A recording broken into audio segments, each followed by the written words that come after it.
another quick thing that I think is something that a lot of people would maybe criticize and think is how is that even possible? Is, you know, everybody believes that people's bodies are different. You see people who are actually naturally very bow-legged. Like Dmitry Klokov is a great example of that. You see literally the way his femurs line up, he is bow-legged. So I think a criticism that people have is like, okay, you notice these actions, these ways of movement, these bows. Well, not everyone's bow-legged. So how are you going to train that type of system into a person who isn't naturally bow-legged? And I know you've probably heard this before, but how do you... Dana, question you could ask me that I didn't hear. Yeah. So what do you... It's not the shape that we're going after. It's the behavior. All right. So we're looking for them to set a bow. Meaning if the ankle and the hip are decompressed and the knee is sitting in the middle hinging, it don't matter. A valgus person could set a bow. As long as the behavior's right. That's why probably some of your female athletes that are in valgus don't. Yeah, you see that? There's overbowed too. Don't get me wrong. Like, they're too much of anything's no good, right? And it's not. We don't want you to be bow-legged. We want you to set a bow. One's a behavior as opposed to a shape. Got it. Yeah. Okay. But it helps him to kind of mitigate. You know what I mean? It helps him mitigate the sport of weightlifting because he's able to be closer to the barbell. You know what I'm saying? Well, like, you know who's super bow-legged?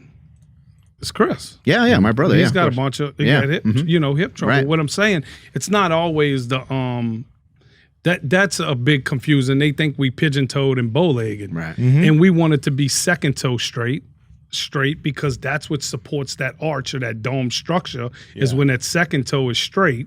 As opposed to if the foot opens, then the ankle has the space to collapse down and in. So if we got that second toe straight, it's going to make that ankle sit up higher. Because what happens is the guy that comes in duck-footed, that's flat-footed, he's got, you could see his ankle don't sit on top of his heel no more. It's kind of sit. My left one's like that. I done rolled in and sprang it so many times that's the side that I struggle with. But I can tell you this, if I didn't do this GOATA stuff, I wouldn't be walking around like I am now at 47 years old. There's, and I'm sorry, I'm talking so much right now. No, dude, give it to me. What you were mentioning there, we were just talking about this in the gym, and this is something that I find really interesting, is that the way all the actions you take, you know, I was asking you about the way I stand and the way I move, and because when I was in the gym, I was noticing I used to wear flip-flops a lot, and these are some Earth Runner shoes, but when I was a teenager, the doctor gave me orthotics because I was flat-footed. Like, you know, you put your foot on that thing and it shows your footprint, and my footprint was a blob, right? And whenever I would wear flip-flops in my early 20s, the footprint was a blob. Like, it was like the arch here, you typically see a blob. But as we've been going down this rabbit hole of fixing our feet, fixing the way we move, and adjusting things in terms of how our actions, like you look at the imprint that I have on this shoe, this Earth Runner, and you saw some flaws with it. But the thing that I was surprised about, I'm like, this is weird, is I can see my fucking arch. I have an arch. When I was told, you're flat-footed, you don't have an arch, here's an orthotic. And that's in both these feet. Like, I don't know if you can see this on camera, but I have an arch in this. And it's going to continue improving over time. So when it comes to a lot of this movement stuff we're talking about and adjusting the way we move and making these small changes over time, you can change you don't have to be flat-footed if you were told you were flat-footed. A lot of it is maybe the things you're doing in the gym, maybe some of the things you're doing with your feet, the way you're walking. All of these things can be changed to be ideal, and you're not stuck with that paint of being flat-footed. If you've been flat-footed for a long time, use the same thing we just talked about. Think of it as a behavior instead of a shape. You know what I'm saying? Like, the behavior of the foot is not the same as a flat-footed behavior. Flat-foot behavior could be one thing, but the other thing with the human body is it's going to protect itself in a lot of different ways, right? Like, you know, you were saying you was working your scap because you had the injury, so you know that you kind of protecting yourself on that side, so you was trying to decompress it, so to speak, right, and open it up. The foot, I've seen people where, I'm going to tell you who's a perfect example of it, is the fashion jogger. Y'all know who that is? The fashion jogger? Pull her up. She's this beautiful Italian woman that runs. Saw her commercial. Yeah, probably so. I know She you're runs, talking about. and she 10 years ago she would bow and corner. Now she's pre-cornered. But what happened is she's starting to get a little bit inside ankle bone low. Well, she recently, not too long ago, had an injury where she said that there was an extra piece of bone by her navicular. Was it an extra piece of bone or was it a tissue that was being developed because the behavior of the ankle started to fall in and there becomes like a callus type shape calcifies. Calcifies to protect itself, right?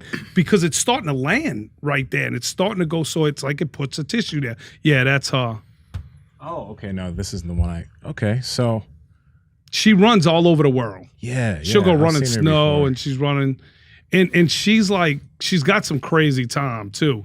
But, you know, if you're not moving right, the injury's going to come. So when we see somebody that goes super flat-footed in their behavior, see, she's got the heel flip because if you land pre-cornered, meaning your knee is in when you land instead of when your foot comes off the ground, then your heel's going to be away, automatically going to be away. Couldn't catch up to her if I wanted to. She's fucking flying, man. She's moving fast. Yeah, her she's run an looks so athlete. aesthetic. Yeah. Doing, She's easy on. She's easy on the eyes too. Like it don't. I mean her run. She's a good looking too, but I was talking about her run, guys. You animals. Yeah. Jesus. I didn't see her run yet. No. I love you, Fallon. Well, That's my wife. Uh-oh. Oh, Andrew, you're putting us in danger, Andrew. Stop. This is all Andrew's This is doing. all just talking about form. It's great. I know you're enjoying this clip, but listen up. We have this beef company, Piedmontese Beef, that no matter what diet you're doing, whether it's low fat, high fat, carnivore, keto, whatever, they have perfect cuts that are going to fit your diet perfectly. And the cool thing, Andrew, less connective tissue, so you're not going to have those gristly, nasty things that you have to spit out when you eat beef. That's what those are? That's what those are. Oh, and Piedmontese doesn't have that. They don't have that because the cows are jacked, lack of connective tissue, buttery when you cut into it. Amazing taste. So, Andrew, how can they get some Piedmontese? Yes, sir. It's over at Piedmontese.com. That's Piedmontese.com. At checkout, enter promo code POWER for 25% off your order. And if your order is $150 or more, you get free 2-day shipping. Again, that's at Piedmontese.com, promo code POWER. Let's go ahead and get back to this podcast. We had Corey Schlesinger on the podcast, Phoenix Suns strength coach, and I heard other people kind of say this as well. Like some people are of the belief that you should be able to do all different kinds of things with your foot and with your ankle and with your hip. When we brought some of the GOATA stuff up to him and we brought certain things up to him, he was just like, I think that you should be able to do it all. And I don't think that you're saying that you shouldn't be able to do it all, but I think what you're saying, and I don't want to put words in your mouth so you can clarify, but what you're saying is you're trying to recode people with a particular system to have them respond to patterns that start to ingrain into their everyday life, into their sport. It's more of that, right? You're not like saying, I don't want to ever see these movements. They might happen. You might end up in compromising positions in sport. But there's not really, and probably in your opinion, not a reason to train through those bad positions? Well, this is what I would say. Training in the bad position is not going to make you resilient to it. So training with the knees collapsed, doing a squat. No, it's not going to make you resilient to it because a guy like Kevin Durant would have never tore his Achilles. Who gets more reps in on duck foot in their front chain than Kevin Durant? That's a good point. So he would be the strongest person in the world. Now, saying that, we was actually watching a video with Corey earlier, and he don't like us, and that's okay. And it don't matter to me. I got like a very small circle, but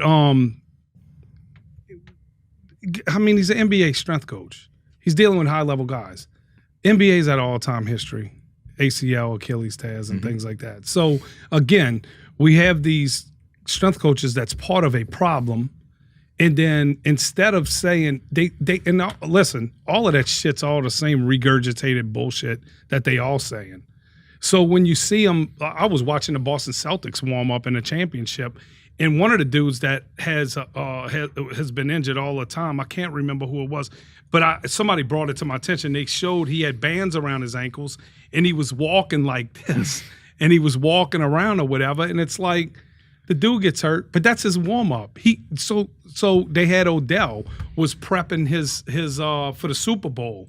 He was prepping his warm up was like some kind of thing where he was doing this stuff where he was slamming the inside of the foot into the ground. He had bands around his knees and stuff like that. And then he goes out there and tears his ACL in that shape. Now, what you guys predicted when you were here last well, time. we before the worked Super with him Bowl. 4 years ago. Yeah. So we saw it in his workouts that he was standing on the Bosu ball and they were throwing him a football and he had these arm things on. Now, a lot of times it's products, right? Like he was working his band system product for somebody. We went work with him. We did like 3 or 4 workouts with him. And then he never did a FaceTime. He never followed up with us or anything like that. And then he went out 2 years later and he tore his ACL on the left leg. I have the video. I got the thing on my phone where your conversations delete after, but we told him that his left side was going to be at risk because of what he was doing on the Bosu ball. He was balancing, and he was introducing collapse to it. Now, that's a good little segue to the little kid, the baby that I had showed you, because what you do in repetition or what you do consistently or the shapes that you rest in are going to be present in your movement, right? It's going to show up in your game. So if you pull up the video, Andrew, of Where he's sitting? Yeah, the baby where he's sitting first. So you see how he's sitting inside ankle bone low. He's on that big toe, right? Now, if you go to the other video. Wind it so people can see it. And this is a family member, and they just want, they believe in what we do. You see it there. Now, if you go to the run, you'll see, slow that down, you'll see that shape in the run. The same shape that he sits in the run. Right? Now, go pull up the one that I put with Jameis Winston. So this is Jameis Winston stretching in the W, and then he goes down into that position because he introduced that to his nervous system. So when he got pulled, his moment of who I am and what kind of security or infrastructure I've built in my body, if I introduce my nervous system, again, like we said, a 5-year-old, right? If I show it inside ankle bone low and a W sit like that, it will use that on the field at some point. Where there's a great video of Aaron Rodgers going out of bounds and he's getting pulled down the exact same way. He goes inside ankle bone high. I got the kid Jake Fromm, that was the quarterback at the University of Georgia in the SEC championship about 3 years ago against LSU. Same thing. He gets hit and he goes into a child rocker position and he gets laid flattened out. Both heels are out, toes are in. He lays flat on his back and he gets up and he makes the next play. Yeah.